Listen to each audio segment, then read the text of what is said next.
ओम सच्चिदानंद परमेश्वराय नमो नमः।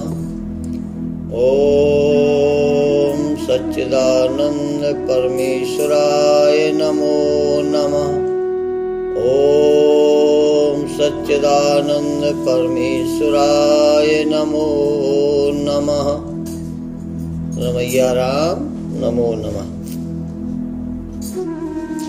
शास्त्र सार शब्दी संत जनों को कोटि कोटि नमन, कोटि कोटि वंदन। आप सब सार शब्दी हैं।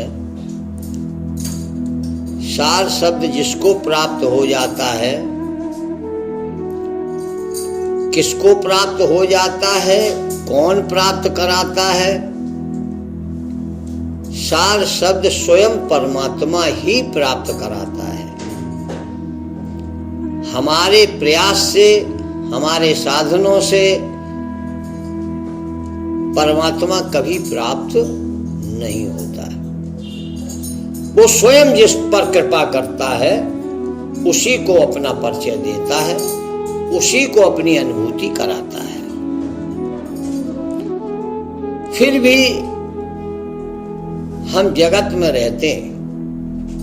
ये जगत क्या है? ये जगत जगदीश्वर का है। जगदीश्वर कौन है? ब्रह्मांड नायक। एक ब्रह्मांड का एक ईश्वर। इस प्रकार से अनेक ईश्वर हो सकते हैं और एक ब्रह्मांड में अनेक अवतार हो सकते हैं। जो अवतार होते हैं उन अवतारी पुरुषों को भगवान कहते हैं। भगवान इस जगत के संचालन करता होते हैं। ब्रह्मांड नायक पूरे जो है जगत के जितने भी छोटे या बड़े अधिकारी मानो, जैसे ग्रह हैं, इनका भी अपना एक रोल है। भगवान जो भी अवतार लेते हैं, अब तक भागवत में प्रमाण मिलता है कि भगवान के 24 अवतार हुए। हर अवतार ने आकर के सिर्फ धर्म की ही रक्षा की है। धर्म माने सनातन। सनातन माने जो ब्रह्मांड का नियम है, कानून है। कानून के खिलाफ चलने का किसी को अधिकार नहीं, चाहे वो जीव हो, चाहे मानव हो, चाहे कोई देवी या देवता। सबके लिए जो ब्रह्मांड का नायक है, जिसको हम शिव रूप में जानते हैं, उसके जो भी बनाए हुए नियम कानून हैं,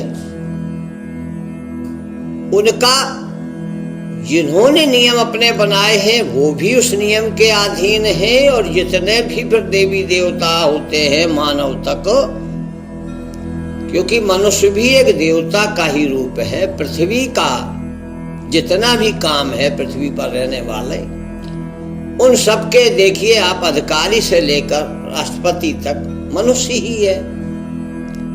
तो मनुष्य ही इस पृथ्वी का संचालन करता है। गांव के प्रधान से लेकर के और एक राष्ट्रपति तक सबको कोई ना कोई अधिकार होता है। हर व्यक्ति गांव का प्रधान भी नहीं बन पाता है। तो जो आत्मा वहां से जिस काम के लिए भेजी जाती है, क्रमशः उसी आत्मा, उसी जीव को वो अधिकार प्राप्त हो जाता है। और फिर वो अपने अधिकार का सदुपयोग करे या दुरुपयोग करे, उसका फल भी उसी को भोगना पड़ता है। इसलिए कहा गया है, अधिकार का कभी दुरुपयोग नहीं करना चाहिए। परमात्मा ने कुछ सोच करके तुम्हें प्रधान बनाया है। परमात्मा ने कुछ प्रकृति के कार्य कराने के लिए तुम्हें बड़ा अधिकारी बनाया है। तो जो अपने अधिकार का सदुपयोग करता है, उससे प्रकृति को चलाने वाला जो ईश्वर, जो परमात्मा है, वो प्रसन्न होता है। और उसके कर्मों का फल वो देता है, तो उसे दुख का या अवनति का मुंह नहीं देखना पड़ता है। जो अपने अधिकार का किसी लालचवश, स्वार्थवश, मोहवश दुरुपयोग करते हैं, तो फिर उन्हें उनका कष्ट भी भोगना पड़ता है।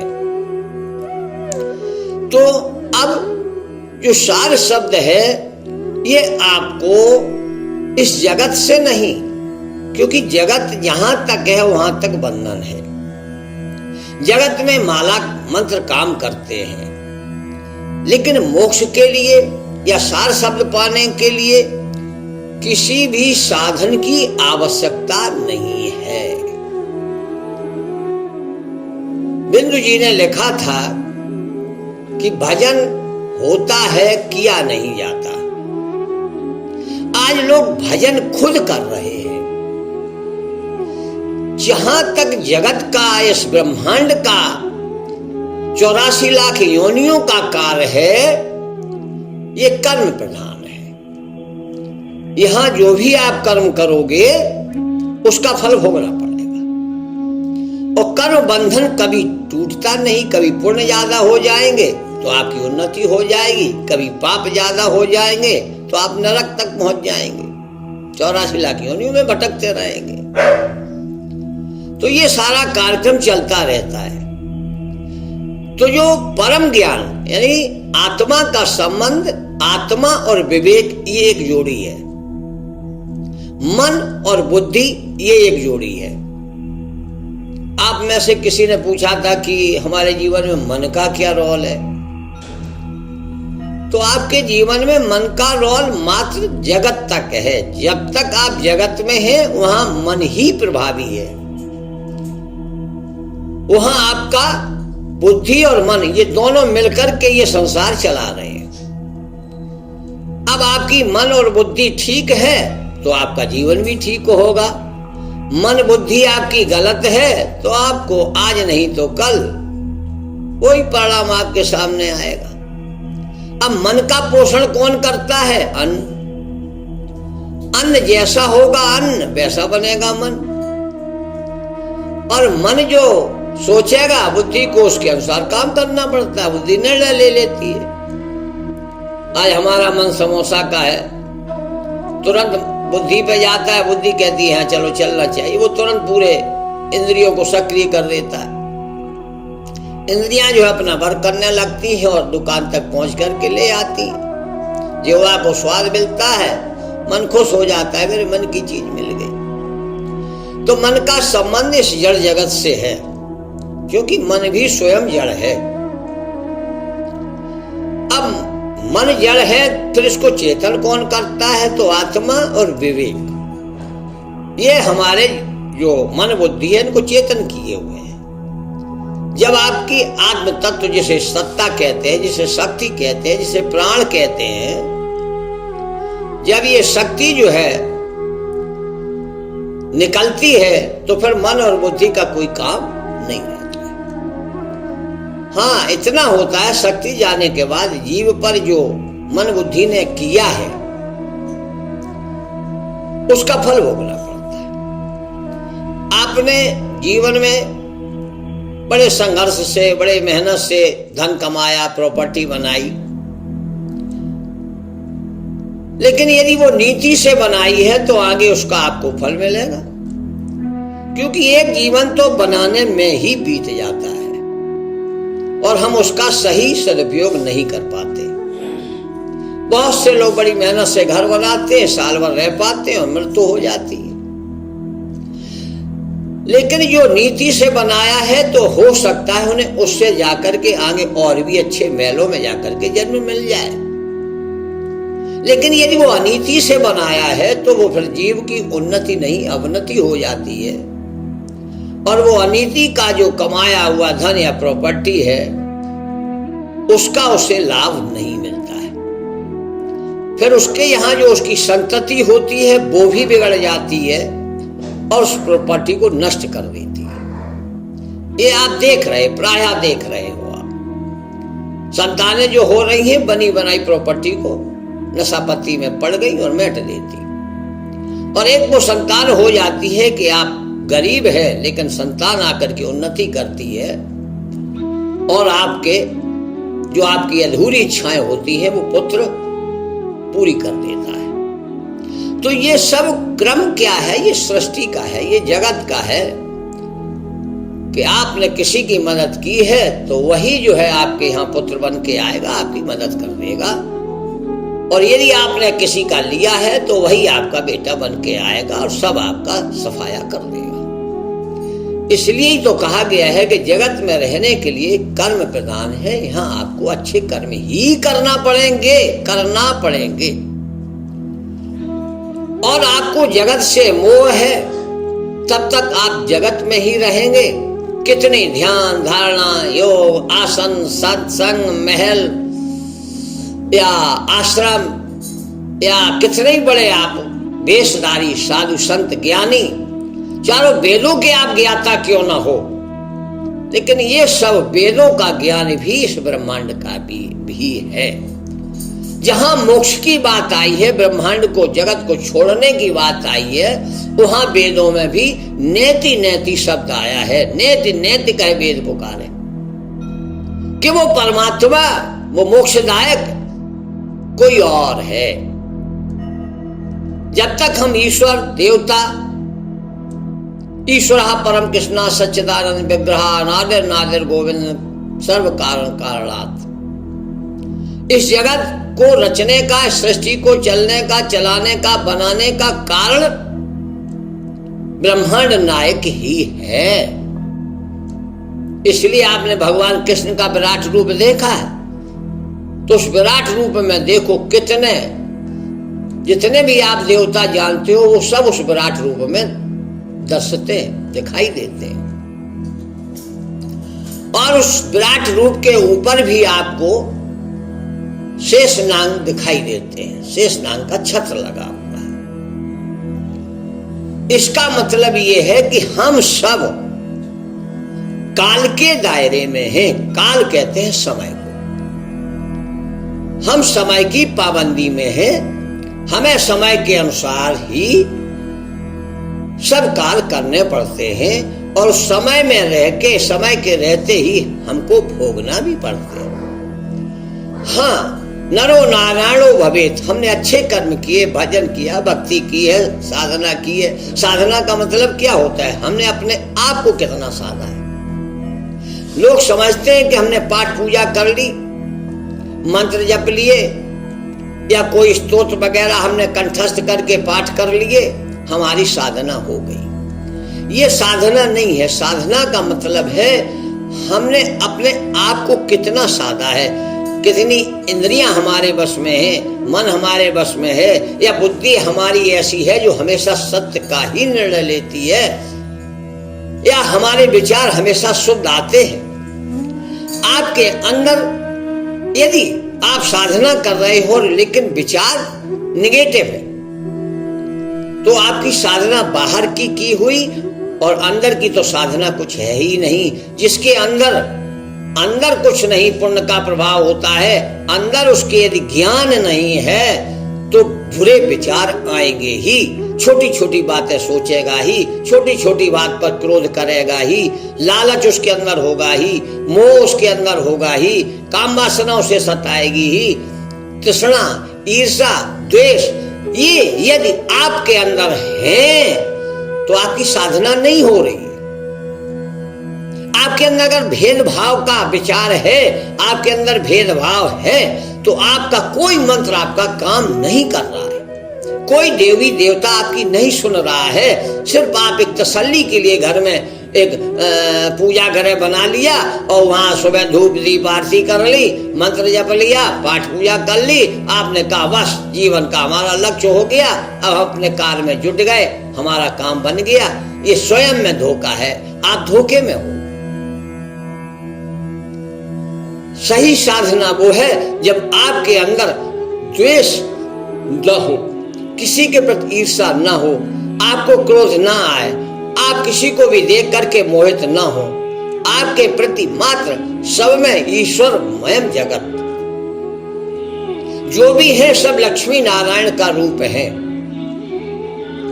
ये यदि आपके अंदर भाव है, यदि आपके अंदर दया का भाव है, प्रेम का भाव है, अपने और पराये का भेद नहीं है, जैसा हमारा बेटा ऐसे पड़ोसी का बेटा। यदि आपको अपने बेटे में और पड़ोसी के बेटे में भेद नजर नहीं आता है तो आप साधक हैं। भले ही आप घर में अगरबत्ती ना लगाएं, भले ही आपने स्नान ना किया हो, लेकिन यदि आपके अंदर शुद्धि है, आपके अंदर बुद्धि है, तो फिर जान लो कि अब आपकी यात्रा विवेक की ओर बढ़ रही है। मन और बुद्धि एक ज्ञानी तो हो सकते हैं। मन जो है आपको वेदों को कंठस्थ कर सकता है, कई श्लोक बोल सकता है, अच्छी अच्छी वाणी बोल करके, उदाहरण दे करके तुम्हें समझा सकता है, लेकिन यहाँ विवेक नहीं है।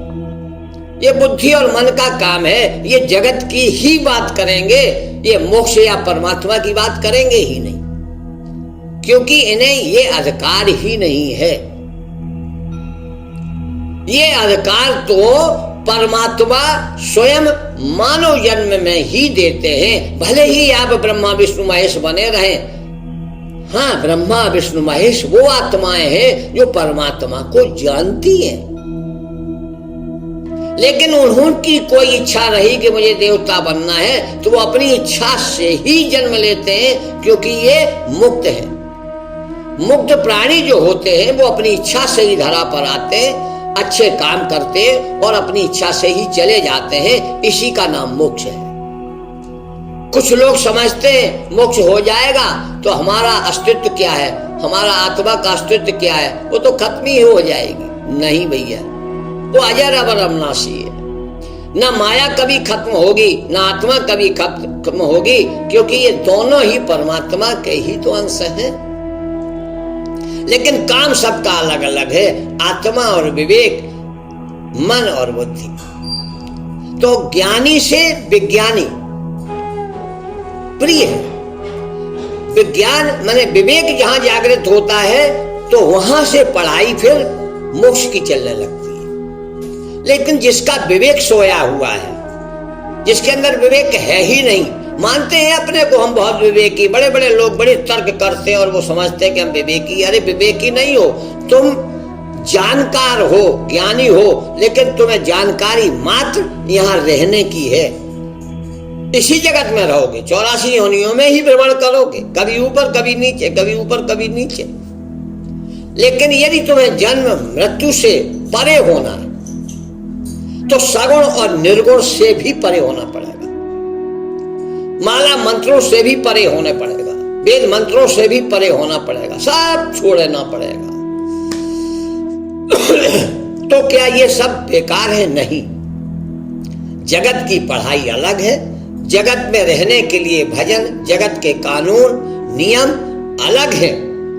लेकिन यदि हमें जगत छोड़ना है, जन्म मृत्यु को छोड़ना है, तो हमें परम ज्ञान यदि पाना है, विवेकी बनना है, परमात्मा से मिलना है, क्योंकि परमात्मा ने ही तुम्हें जन्म दिया है।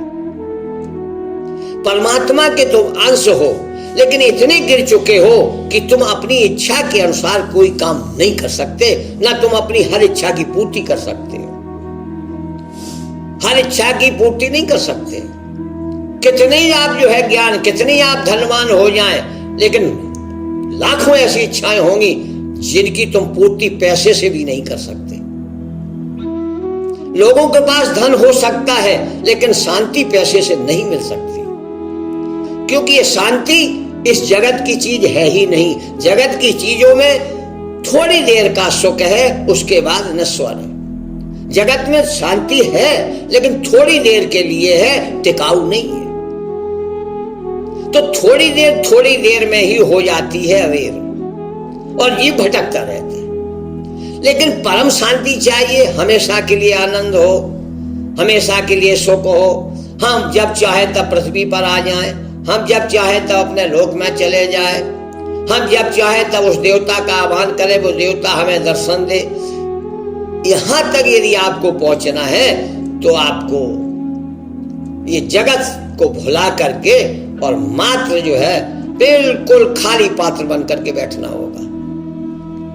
जिस दिन तुम्हारे अंदर खालीपन आ जाएगा, जिसको कहते शून्य नाम शून्य साक्षिणी। आप बिल्कुल शून्य हो जाओ, ना हमारे पास धर्म है, ना अधर्म है, ना पाप है, ना पुण्य है, ना ज्ञान है, ना शब्द है, कुछ भी नहीं, नथिंग।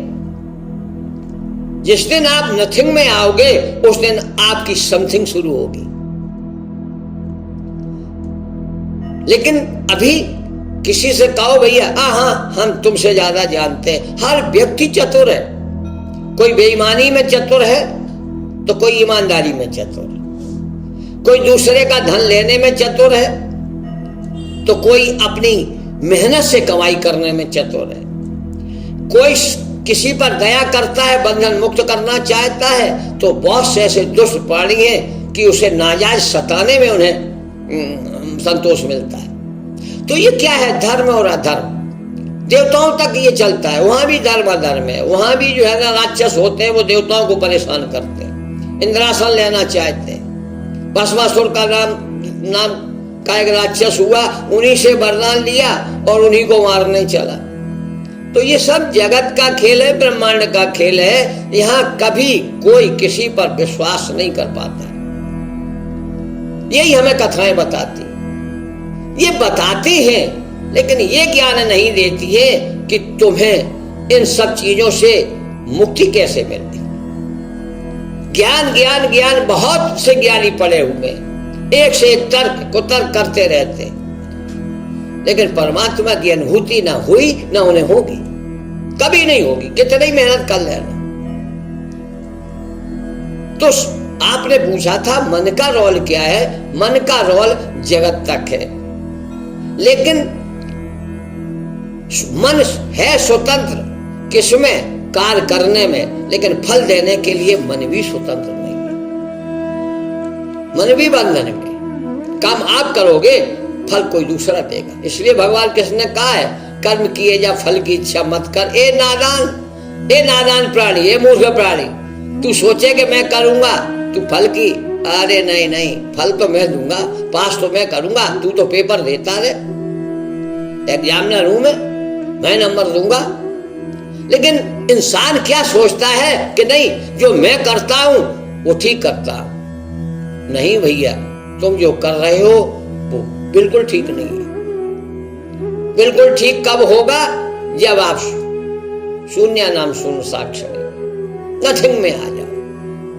कोई हमारे अंदर ज्ञान नहीं, कोई मेरे अंदर पूजा नहीं।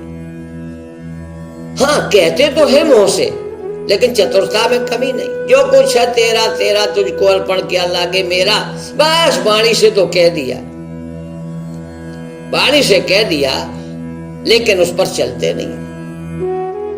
घर में कचरा लगा है और सफाई का वखान पड़ोस में कहते हैं हम सफाई अभियान कर रहे हैं। हम मंदिर में बैठ करके भगवान से प्रार्थना कर रहे हैं, लेकिन भगवान देख रहे हैं तेरा घर तो गंदा है, तेरे घर में तो कचरा भरा हुआ है। घर कचरा का मतलब तेरे शरीर के अंदर विचार कैसे है, तुम्हारी क्रिया क्या है, तुम्हारी सोच क्या है, तुम्हारी इच्छाएं क्या है। हमारी सोच तो गंदी है, हमारे विचार तो किसी को भी देख करके आहा उसे पाने की इच्छा हो जाती। भली क्रिया नहीं हुई, लेकिन मन से ही उसके बारे में विचार बनाते, तो आपका कचरा है ये, आप गंदे हैं।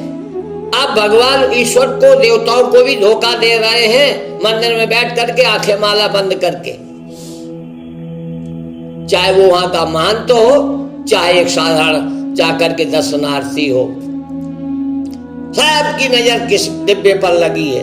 अच्छी मिठाई है इधर रखो, देने वाली है वो इधर रखो, उनका डिब्बे पे ध्यान है, जाने वाले का दर्शन पे ध्यान है, और पुजारी युवा ड्यूटी पर बैठे, उनका उस डिब्बे पर ध्यान है। अब बताइए आप, कहां भक्ति हो रही, कहां स्वच्छता है, कहां निर्मलता है? क्योंकि ये मन कभी निर्मल रह ही नहीं सकता, चंचल है, मक्खी की वृत्ति है। मक्खी मिष्ठान पे भी बैठ जाएगी और विष्ठा पे भी बैठ जाएगी। ऐसे ये मन है, जहां देखा वहीं जाकर के उड़ के बैठ जाता है, क्योंकि ये जगत का है, ये जगत की रीत है। इसलिए आपको जगत से हट करके अगर संत बनना, आपको अपने अंदर विवेक की जागृति करना है, विवेक को जानना है, विवेक को जगाना है। तो आपको करना कुछ नहीं है। विवेक तो कभी सोता ही नहीं, वो तो हमेशा जागृत है। लेकिन तुम सोए हुए हो, तुम्हें वो जगाने की कोशिश करता है, लेकिन तुम जागते नहीं हो, क्योंकि तुम सोए हुए हो। सोया हुआ व्यक्ति किसी को नहीं जगा सकता। जो भी माला मंत्र में लगा हुआ, साधना में लगा हुआ है, प्रयास में है, लेकिन वो सोया हुआ है, जागा नहीं है। फिर दावा करता है अपने धन लालच के लिए, आश्रम बढ़ाने के लिए, हमें लोग गुरु माने, गुरु को मानने के लिए, वो भी अंधविश्वास में पड़ा हुआ है, खुद भी सोया है और अपने शिष्यों को। जो सोया हुआ व्यक्ति क्या जगाएगा? तो सब सोए हुए हो, भेड़िया धसान, बस जहां भीड़ देखी समझ गए वाह वाह, यही गुरु बहुत बड़े, यही अच्छी अच्छी बातें करते हैं, यही हमारी मनोकामना पूर्ण करने का दावा करते हैं, बस इन्हीं को मना लो, हमारी मनोकामना पूर्ण हो जाए। मनोकामना भी सांसारिक है, छोड़ो और छोड़ करके परम ज्ञान की ओर चलो, अपने विवेक को जगाओ। तो आपने पूछा था मन का रोल क्या है? मन का रोल जगत से है, जड़वत है, नश्वर है, कितनी पूर्ति कर लो, ये मन कभी तृप्त नहीं होता है। इसलिए इस जीवन में मन का रोल है और विवेक और आत्मा का रोल परमात्मा से मिलना है। ओम सच्चिदानंद परमेश्वराय नमो नमः। ओम सच्चिदानंद परमेश्वराय नमो नमः। सत्साहेब बंदगी, सत्साहेब बंदगी, सत्साहेब बंदगी।